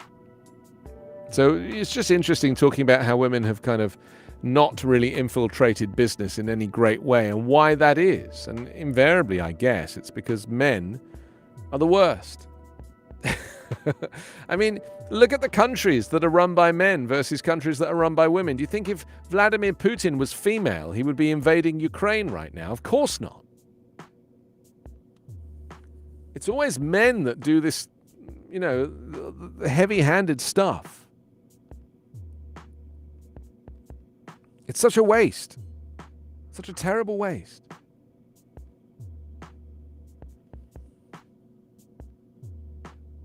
Anna Sutherland Bissell, a successful businesswoman in an era where business was almost wholly a masculine field, it says. Her early journey towards her productive business and civic life began in Dupere, Wisconsin, where her family had settled after leaving Nova Scotia. Completing all the formal education available to her, she became a teacher at the age of 16. 3 years later, aged 19, she married Melville R. Bissell and settled in Kalamazoo, Missouri. From the beginning of their marriage, she was a joint partner in their crockery and china business. By 1871, seeking greater business opportunities, the young couple relocated in Grand Rapids. And after Melville Bissell invented the carpet sweeper in 1876, Anna Bissell became a star salesperson. Now, hang on, is the carpet sweeper, it looks like a little box that's got some brushes on it that you push manually, and the brushes turn when you push it, and then that sucks it up. It's like a manual vacuum cleaner. Is that what a carpet sweeper is? I guess it is. I used to have one of those. I loved it. I loved it. He went from town to town, or she went from town to town, selling the popular carpet sweepers for the price of $1.50. On a trip to Philadelphia, she personally persuaded John Wanamaker to sell the Bissell sweeper in his department stores. It was Anna Bissell who organized the details of making, assembling, and delivering orders for the sweepers as well. Well, when a fire struck the first manufacturing plant in 188, I think that should say 1880 something. It doesn't say. Oh, in 1880, doesn't say 1880 something. It's missing a letter or a number. She sought loans from local banks to keep the business going. Only on her handshake and good name, she secured funding that enabled production to begin again within 20 days of the fire. Well, after her untimely death, this is a great American story. You know, this is the American dream, isn't it? This is exactly as we would hope. And this is what America does afford you, the opportunity to do this. And the reason is because there's so many people to buy your stuff, you know? Anna Bissell became chief executive officer of her corporation. It was said of her that she studied business the way other women of other times studied French. During her long tenure as president and chair of the board, she was known for her familiarity with every aspect of the business. She introduced progressive labor relation policies, including workmen's compensation insurance and pension plans, long before these practices were widespread in industry. Her reputation for fairness and personal concern for individuals in her workforce engendered a lasting loyalty for her employees. Isn't that lovely? Peter's just joined us. Peggy, Elizabeth, Tracy, Quinn, Tom, and Terry. Thank you for joining here and being part of this little story as we read about one of the great American women in history. It says, having established new guidelines on trademarks and patents, she moved the company to the international market by 1899. She created the largest corporation of its kind in the world. Isn't that crazy? That, you can be from like a solitary vacuum cleaner that didn't even plug in, it's manual. You can literally become this kind of world-dominating vacuum organization. It's great. She had 5 kids. She shouldered family as well as civic responsibilities. In the early days of her widowhood, she coped with her grief by seeking out others, more unhappy than she was. This philosophy led to her involvement in many worthwhile social endeavors. One was the Bissell House, a recreation and training program for Grand Rapids youth and immigrant women. She served on the board of what was to become the Blodgett Home for Children, now called DA, Blodgett Services for Children and Families, and she actively did some of the work associated with the adoptions of children herself. Another civic interest of this remarkable woman was hospital work through the Union Benevolent Association, the fledgling hospital that was the forerunner of the present Blodgett Memorial Medical Center. She served on the board of Clark Memorial Home and was for years the sole woman member of the National Hardware Men's Association. At the time of her death, Anna Sotherwell Biswell's death, newspapers reports called her a business executive without peer, a respected and beloved philanthropist, and a true matriarch in her family.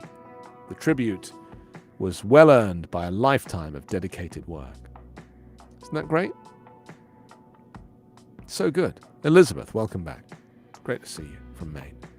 I was just interested in looking up to see if you can still get the Bissell manual cleaner, the manual carpet cleaner, like the original design.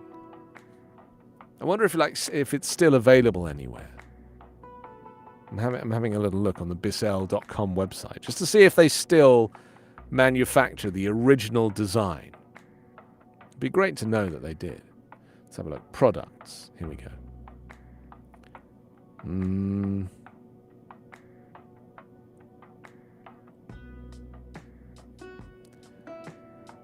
Maybe I need to search by cheap.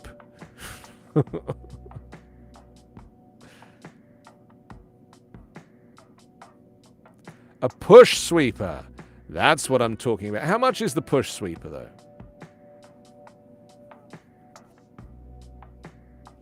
I'm gonna search it here. The push sweeper. I want myself a push sweeper. I just like. There it is. It's like $25. The original push sweeper.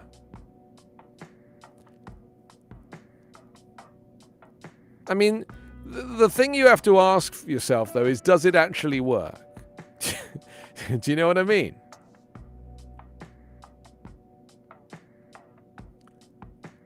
Because I've had one, and my grandparents had them, and I remember as a child seeing these, being used all the time. But I might just go and buy one now. Anyway, listen, it's time for the show to end, but I'm very thrilled that you've been here. I'm very thrilled we've spent time together. Thank you for joining Backchannel. I'll come back tomorrow morning at 9 a.m. Pacific, and we'll do it all over again. Have yourself a